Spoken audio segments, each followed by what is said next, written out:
Hello everyone, how are you all? I think you will be very good at home and you will be working hard for your future. Let's start the new chapter, the environment, that is the chapter of class 7 geography. We will discuss about environment in previous class. Now I will give you the answers of this chapter environment. Let's start. तो अभी हम लोग जो start करने वाले हैं ये है एक इन्वायरमेंट का कोई एक्सरसाइज का आंसर। तो हम लोग अभी इस पे चर्चा करने वाले हैं। अब चलिए स्टार्ट करते हैं। तो ये सबसे पहला जो क्वेश्चन होगा ये है एक्सरसाइज का पहला question 1 what is an ecosystem. Ecosystem क्या है? तो ये मैं आपको कोशिश करूँगा बुक में ही दिखा देने का, जिससे इससे आप खुद से लिख लें। और अगर आप इसे खुद से लिखते हैं तो ये आपके लिए बेनिफिशियल होगा, और अगर आप खुद लिखते हैं तो ये याद भी होगा आपको, और इसे आप दोबारा खुद से भी लिख सकते हैं। तो एक बार बुक को ज़रूर पढ़ें, उसके बाद आंसर भी खुद से लिखें। तो मैं आपको यहाँ आंसर भी बता दे रहा हूँ कहाँ पर मिलेगा, आपको खुद से लिखना है। तो चलिए स्टार्ट करते हैं। पहला क्वेश्चन जो है व्हाट इज़ एन इकोसिस्टम, ये मिलेगा आपको यहाँ पर देखिए इस पेज में, पेज नंबर ये है पेज नंबर 4 में। यहाँ पर देखिए इकोसिस्टम ना दिया गया,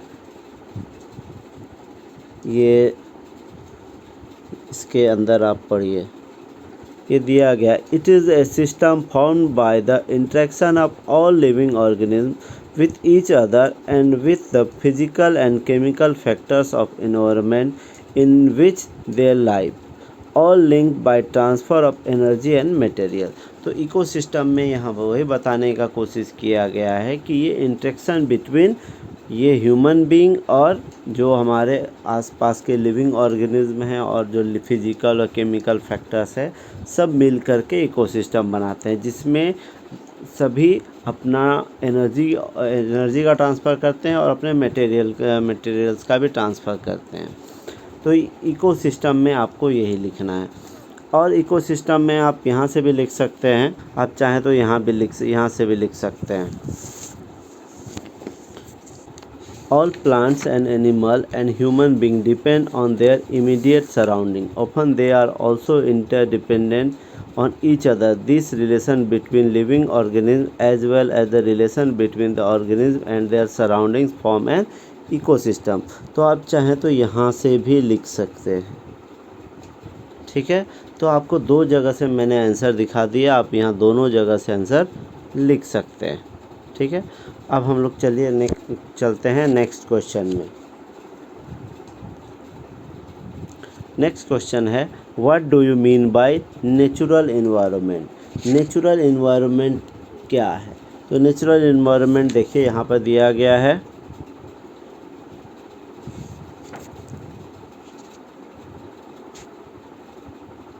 नेचुरल एनवायरनमेंट यहाँ पर आपको मिल जाएगा। नेचुरल एनवायरनमेंट यहाँ पर आप देखिए,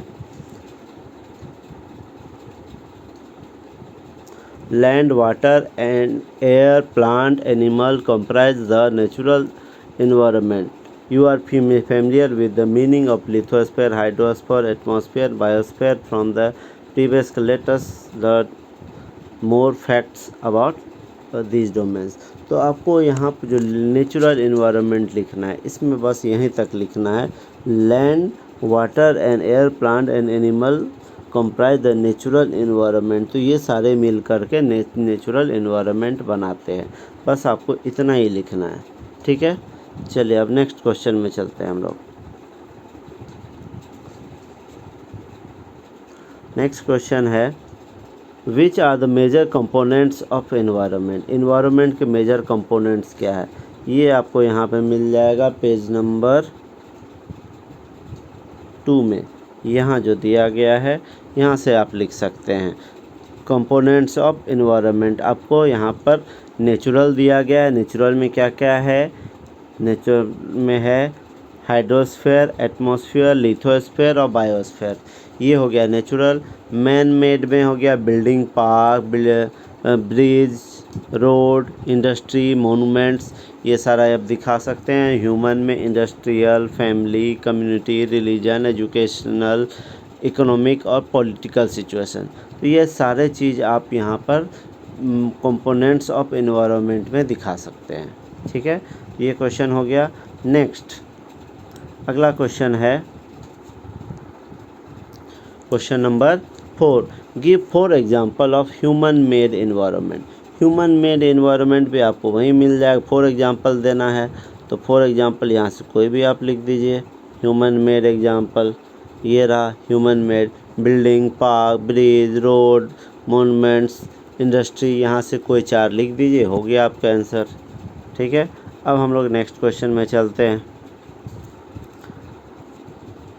व्हाट इज़ लिथोस्फीयर? लिथोस्फीयर क्या है? लिथोस्फीयर भी आपको यहीं मिल जाएगा। चलिए देखते हैं लिथोस्फीयर क्या है। यहाँ पर देखिए, lithosphere is the solid crust or the hard top layer of the earth. It is made up of rocks, mineral and covered by a thin layer of soil. It is an irregular system with various landforms such as monuments, mountains, plateaus, plains, valleys, etc. Landforms are found over the continents and also on the ocean floor. तो lithosphere में आप इतना लिख सकते हैं। Lithosphere, इसको मैंने video में भी बताया था। लिथ मतलब होता है पत्थर, और जो पत्थरों के संबंधित या ज़मीन से संबंधित जितने क्षेत्र हैं वो सारे लिथोस्फीयर कहलाएंगे। सॉलिड क्रस्ट जो है, सॉलिड क्षेत्र जो है, वो हो गया लिथोस्फीयर। ठीक है, अब हम लोग नेक्स्ट क्वेश्चन में चलते हैं। Next question, which are the 2 major components of biotic environment? Biotic environment क्या है? जिसमें जान है। तो बायोटिक एनवायरनमेंट में आप देख सकते हैं क्या क्या है।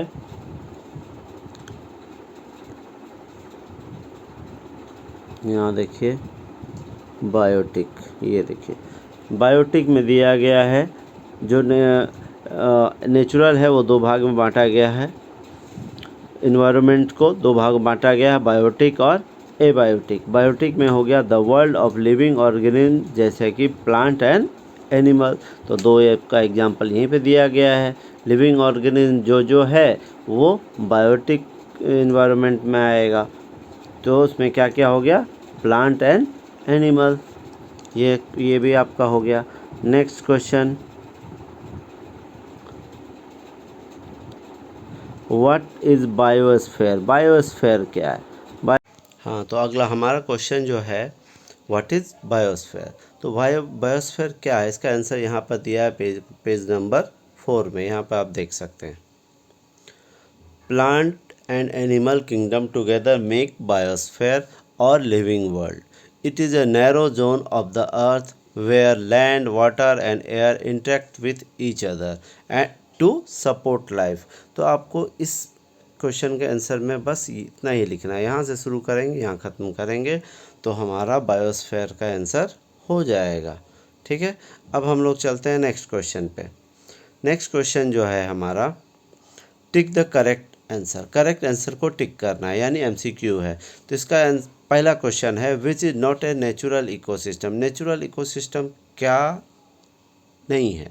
मीन्स डिज़र्ट जो है वो नेचुरल है, भगवान ने बनाया। फॉरेस्ट को भगवान ने बनाया। एक्वेरियम जो है उसे इंसान ने बनाया, यानी कि ये होगा हमारा इसका आंसर।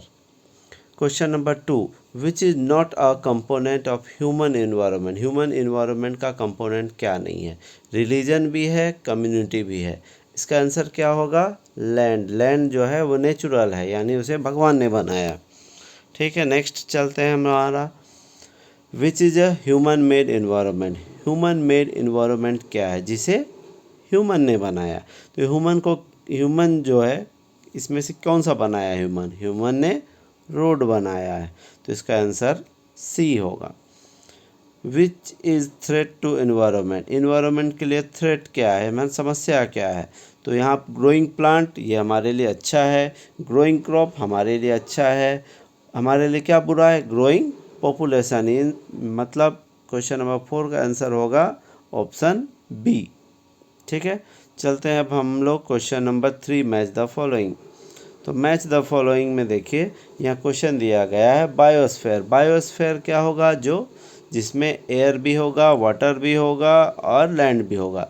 तो इसका 1 का क्या हो जाएगा आंसर, 1 का हो जाएगा ई, 1 का ई, 1 का ई। ठीक है, 1 का ई ऑप्शन नंबर जो है इसका आंसर होगा। ठीक है, अब हम लोग चलते हैं क्वेश्चन नंबर 2, एटमॉस्फेयर, जिसमें एयर होगा। तो एयर वाला जो संबंधित ऑप्शन है आप चुन लीजिए, वो कौन सा होगा, वो होगा ऑप्शन ए। हाइड्रोस्फेयर कौन सा होगा, जिसमें वाटर है, ये means domain of water. Environment क्या होगा, जो हमारे सराउंडिंग्स में, यानी 3 का होगा बी, 4 का होगा डी। बस इतना ही इसका आंसर है।